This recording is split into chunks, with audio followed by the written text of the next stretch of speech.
Welcome to Syracuse University's Office of Human Resources Performance Partnership presentation. We are part of one university. This means that we are continuously looking at our processes to see how we can improve them and to better align them to the university's mission. And we must continue to look at ways to improve the student experience. The term performance partnership is not new to the university, but we are presenting some new ideas and new technology to you today. It is not uncommon for managers and supervisors to be uneasy about the performance review process. Some have told us that they do not want to make a mistake, or that the process is overwhelming to them, or that they are uneasy about having a potentially difficult conversation with an employee who may have a performance issue. As a result of some of that feedback, and in the spirit of continuous improvement, a team of HR professionals were gathered to look at the process. During the month of February 2015, the team met to discuss the former process and to discuss ways to improve it. In that short month, the team improved the self-assessment and performance evaluation forms, developed a new way of submitting the form through Adobe Reader, and modified the workflow to help improve the interaction with the supervisor and staff member. Much more work needs to be completed as part of Phase 2, but today we would like to share the results of Phase 1 with you now. Today's objectives include an overview of the term talent management, our performance partnership redesign, the process and timeline, the streamlined forms, paperless and automated data collection, and the supporting resources we have available to you on our website, as well as an overview of Phase 2. To begin our discussion, let's first ask the question, why performance reviews are even necessary? There are many answers to that question, but at Syracuse University, we do performance reviews to recognize the accomplishments of staff, to discuss development or improvement opportunities, and to create goals for the future. We also want to re-emphasize the alignment between the university's goals, currently part of the academic strategic plan, with the unit's goals. Those unit goals should drive the individual goals. So in order for the university to be successful, the unit must be successful. And that occurs when staff members meet their goals and objectives. The outcome is university performance. These three components must be in alignment with each other. That is a word you will hear throughout our presentation today. But before we talk more about the performance partnership process, we must first take a look at how this process fits into the bigger human resources picture. So now, let's discuss the concept of talent management. We began our discussion talking about the value of performance reviews. Performance reviews are part of the performance management process. And the performance management process is one of the 6 people processes managed by the Office of Human Resources called talent management. These 6 processes are illustrated by the talent wheel on this slide. What is talent management? It's the alignment of continuously evolving people processes. When HR's processes are aligned among each other and with the university's goals and objectives, we are able to attract, recruit, develop, and retain exceptional talent, and as a result, drive university performance. So what are the 6 people processes and how are they aligned? Let's use the talent wheel to help us get a better understanding. Talent review is when the university conducts a global assessment of the skills, knowledge, and experience it needs to meet its goals and objectives. Talent management is forward-thinking, so our leadership is considering the talent necessary for 3 to 5 years out. Cybersecurity is a good example of a critical, new and evolving skill that the university may need to ensure its databases are secure. Once we identify the required talent, we look to see if we have the talent in-house. Can it be developed through training, or is it a talent gap? Or do we need to go outside to recruit the talent? Recruitment and selection, compensation and rewards. If it's decided that the university has a talent gap and needs to recruit the talent, the recruitment team and compensation team work together to clearly define the skills, experience, and knowledge for the position, set the pay rate, and create the job description. The job description is an important tool that guides the search committee in selecting the right talent. Training and development. Once we recruit and select the individual, we onboard them. Onboarding is a critical time for the new staff member and the university. Just like with our students, the university wants to make a positive first impression, so the new staff member believes they made the right decision in choosing the university. Staff are provided with tools like the job description that describes the work they will be performing. Of course, this should align with the job posting they responded to and the types of questions being asked during the interview. Development opportunities are provided to help staff grow with the university. Staff development and growth are the key factors in retaining exceptional talent. Are you starting to see how the 6 people processes are aligned together and in support of the university goals and objectives? University objectives define the talent we need to achieve university objectives. HR works to attract, retain, and develop the right talent to achieve the objectives. Now let's look at our performance management process and how it aligns with the rest of the processes. Consider a staff member hired within the last 9 months participating in his or her performance review.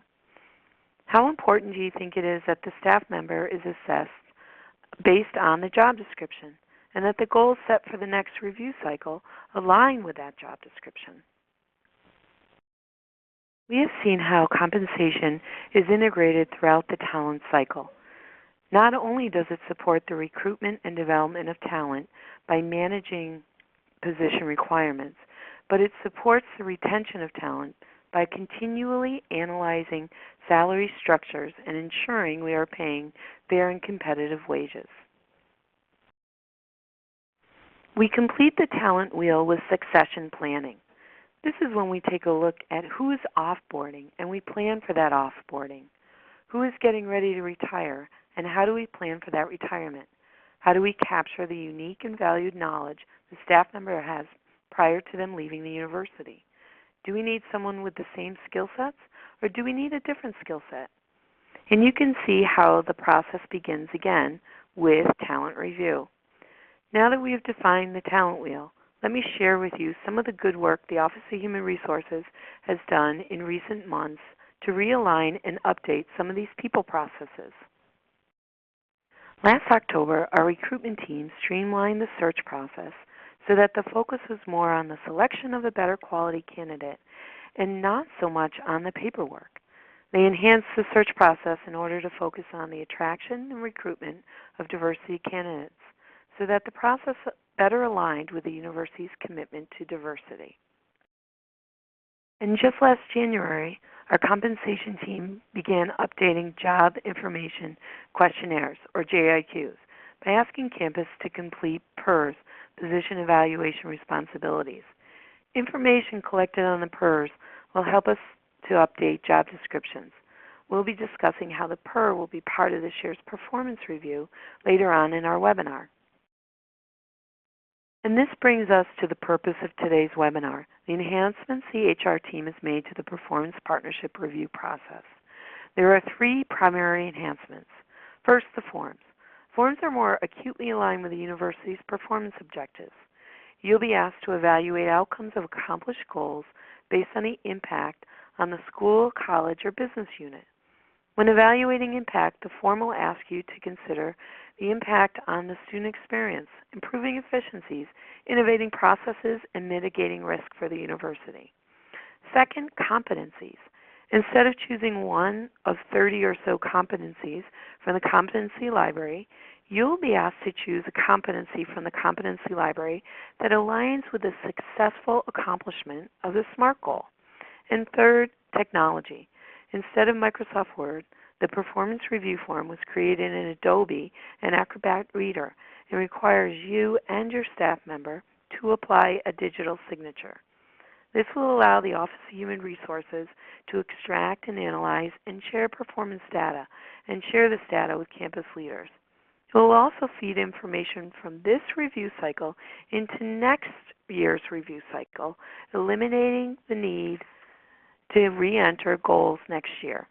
Let's take a deeper dive into performance management. You know that managing performance is more than just completing a form and sending it off to HR one time each year. Effective performance management is a continuous process that occurs throughout the year. Supervisors coach, provide feedback, and check in with staff on the status of predetermined SMART goals. Where we are in the cycle now is that time of year we call performance partnership season, the top of the cycle, when all staff members are formally evaluated on performance. This provides the university an opportunity to take a snapshot of university performance as a whole. The bottom of the cycle, continuously coaching and providing feedback to your staff member throughout the year, is just as important as the top of the cycle. And you can expect additional training and tools from Human Resources to support your efforts during Phase 2 of Performance Partnership Redesign. We'll be discussing Phase 2 at the end of the webinar. It's time to take a look at the performance partnership process and break it down into 5 easy steps.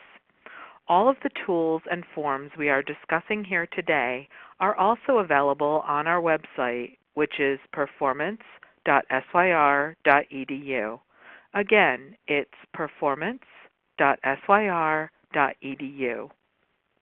Note that as you go through this process, there should not be any surprises for the staff member, and performance conversations should be occurring throughout the year. Supervisors will want to spend some time preparing for this process, and if you are anticipating a difficult conversation with a staff member or need assistance with wording, your Human Resources team is here to assist you. As part of Phase 2, we will be offering training and development opportunities for supervisors to assist with some of these difficult or coaching conversations. In the meantime, if you need assistance, please contact our Associate Director for Employee Relations at 315-443-7612. Again, that's 315-443-7612. Step 1 is the preparation step for both the staff member and supervisor. It is at this step that you will agree to the forms being used. We believe using the self-assessment form and the new performance partnership form is a best practice. It is also your opportunity to set deadlines for form completion and to schedule your performance partnership meeting. At Step 2, the supervisor may begin completing the review form, and simultaneous to that, the staff member may begin the self-assessment form. The supervisor would then compare the 2 drafts of the forms for similarities and differences. At Step 3, the staff member and supervisor will meet to discuss performance expectations, goals, and overall performance. At Step 4, the supervisor may review and revise the performance review, taking into account conversations with the staff member. And at Step 5, the performance review form is digitally signed by both the supervisor and staff member. Further instructions about the digital signature will be discussed later in this presentation. As you look at both the self-assessment and the performance review form, you will notice that the 2 forms are quite similar. However, their purpose may be different. The self-assessment is the staff member's opportunity to do some self-reflection on their performance, goals, and accomplishments. The Performance Partnership Review Form is the official document of record, and this is the form that Human Resources will receive and record as the official document. Staff members